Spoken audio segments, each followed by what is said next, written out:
ඔබ නැවතත් net news සමගයි දැන් විදේශ පුවත්.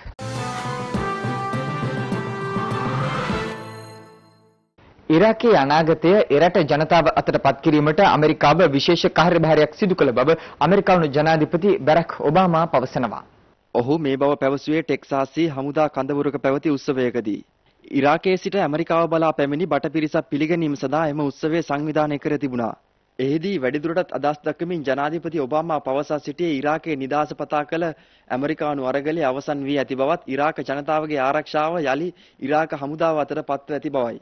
ඊයේ දිනේ වන විට ඉරාකයෙන් ඇමරිකානු සංග්‍රාමික හමුදාව සම්පූර්ණයෙන් ඉවත් වීමට නියමිතව තිබුණා. මේ අතර ඇමරිකානු හමුදාව ඉරාකයේදී සිදු කළ කාර්යභාරය ඇමරිකානු ජනාධිපති බැරක් ඔබාමා ඇගයීමට ලක් කර තිබෙනවා.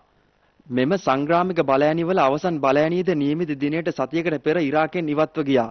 ඒ අනුව ඇමරිකන් හමුදාව ඉරාකයේ සිදු කළ සංග්‍රාමික මෙහෙයුම් සියල්ල අවසන් කර ඉරාකයේ ආරක්ෂක කටයුතු ඉරාක හමුදාව වෙත නිල වශයෙන් බාර දීම ඊයේ දිනේදී සිදු කරනවා. නමුත් 50000කට අධික ඇමරිකානු බටපිරිසක් තවදුරටත් ඉරාකයේ රැඳී සිටිනවා. එම බටපිරිස විසින් ඉරාකයේ ආරක්ෂක අංශ පුහුණු කිරීමේ ආදී කටයුතු සිදු කිරීමට නියමිත බවයි වාර්තා වන්නේ. පාකිස්තානයේ ගංවතුරෙන් පීඩාවට පත් වූ ජනතාව අතර මේ වන විට සෞඛ්‍ය ගැටලු රැසක් මතුව ඇති බව එරට මාධ්‍ය උපුටා දක්වනවා.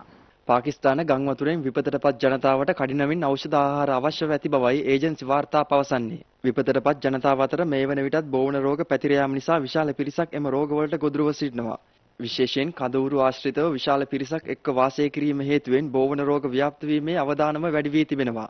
මීට අමතරව ආහාර ජීර්ණ පද්ධති ආශ්‍රිත රෝගද බොහෝ පිරිසකට වැළදී තිබෙනවා. විශේෂයෙන් අපිරිසුදු ජලය සමග එම පිරිස ගැවසීම හේතුවෙන් පාචනයේ චර්ම රෝග, අක්ෂි රෝග ආදියද ඔවුන් ගොදුරු වී ඇති බවයි පාකිස්තානයෙන් ලැබෙන වාර්තාවලින් පැවසෙන්නේ. විශේෂයෙන් අපිරිසුදු ජලය සමග එම පිරිස ගැවසීම හේතුවෙන් පාචනයේ චර්ම රෝග, අක්ෂි රෝග ආදියටද ඔවුන් ගොදුරු වී ඇති බවයි පාකිස්තානයෙන් ලැබෙන වාර්තාවලින් පැවසෙන්නේ. මෙම පිරිස් අතරින් බහුතරයක් කුඩා ළමුන් බවයි එම වාර්තා පවසන්නේ. තවද ආහාර හිඟවීම හේතුවෙන් ළමයින් මන්ද පෝෂණ තත්ත්වයටද මුහුණ පා ඇති බවයි එම වාර්තා තවදුරටත් පවසන්නේ. ඉතිහාසයේ පාකිස්තානයේ මුහුණ පෑ විශාලතම ස්වාභාවික ආපදා තත්ත්වය මේ බවයි ඒජන්සි වාර්තා පවසන්නේ. මේ වන විටත් ගංවතුර හේතුවෙන් ලක්ෂ 8කට අධික ජනතාවක් අවතැන් වී සිටිනවා.